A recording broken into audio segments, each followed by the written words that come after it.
Hey there LEGO fans, welcome back. Alex here. In this video I'm going to be doing a review of the most recent MOC that I've been working on for the past couple of weeks. This is my Imperial Base that I've been trying to get together to add to my steadily growing pirate theme collection going on underneath the city here.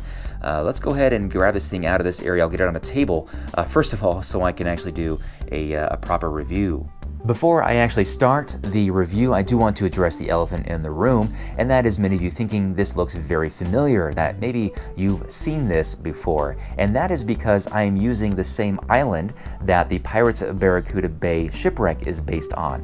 I wanted so much to have the Black Sea's Barracuda pirate ship in its pirate ship form as well. So as I got that, I had this extra island with nothing really on it. It just seemed like a waste of space. So I thought, you know what a great starting point to create an Imperial Base MOC on. So as I go through my review, you will see a lot of very familiar elements from the Pirates of Barracuda Bay shipwreck surrounding the structure.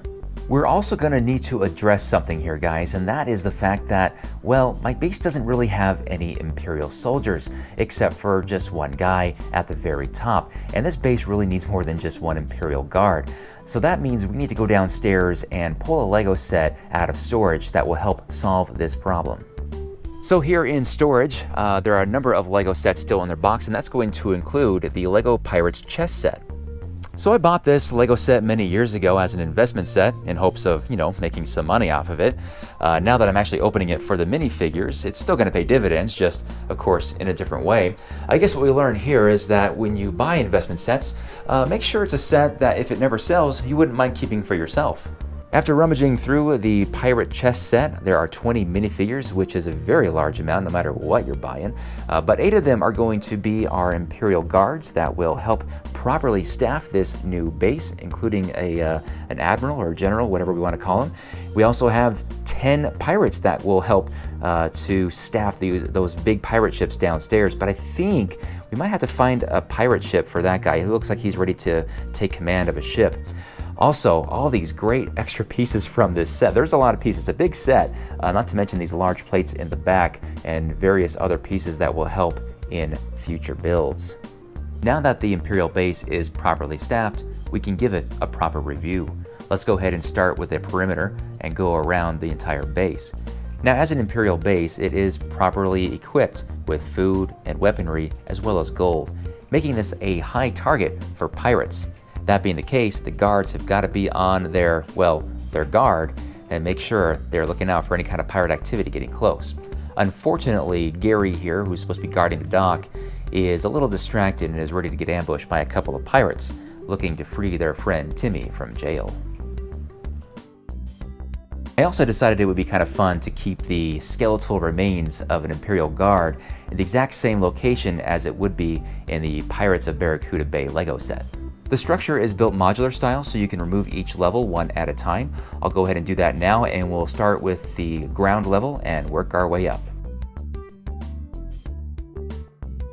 At the very bottom is the foundation, and this is where it all began. I had to make some adjustments to the design of Pirates of Barracuda Bay Island to make this all work, but I did not change any of the location of the island or the sand-colored islands there. Those are all where they were originally put according to the instructions in Pirates of Barracuda Bay.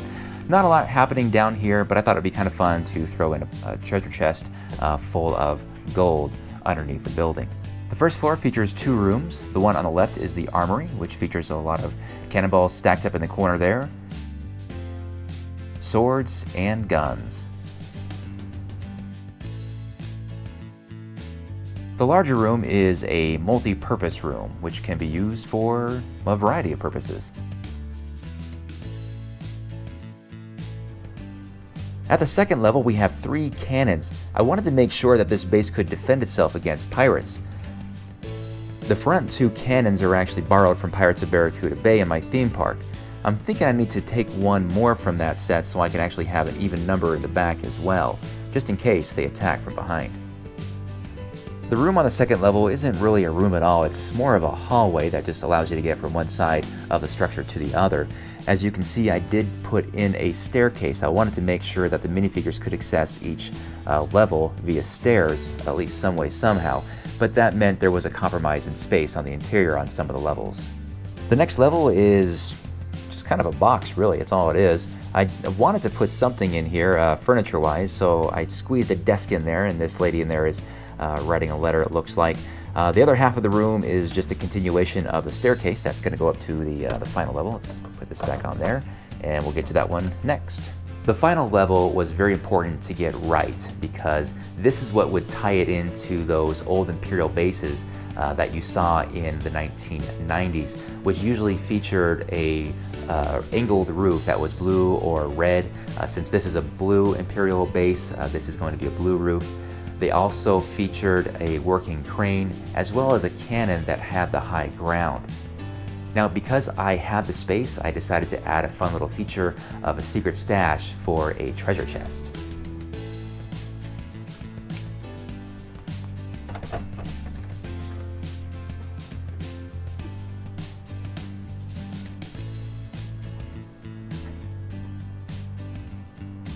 Well, I think that's going to wrap it up for this review of the new Imperial base. I'm thinking of calling this Fort Zanderberg after my old city name, but I would be willing to hear your ideas as well. Just as I heard some great ideas about the Creator pirate ship name, some of those made me laugh pretty good. Thank you for that.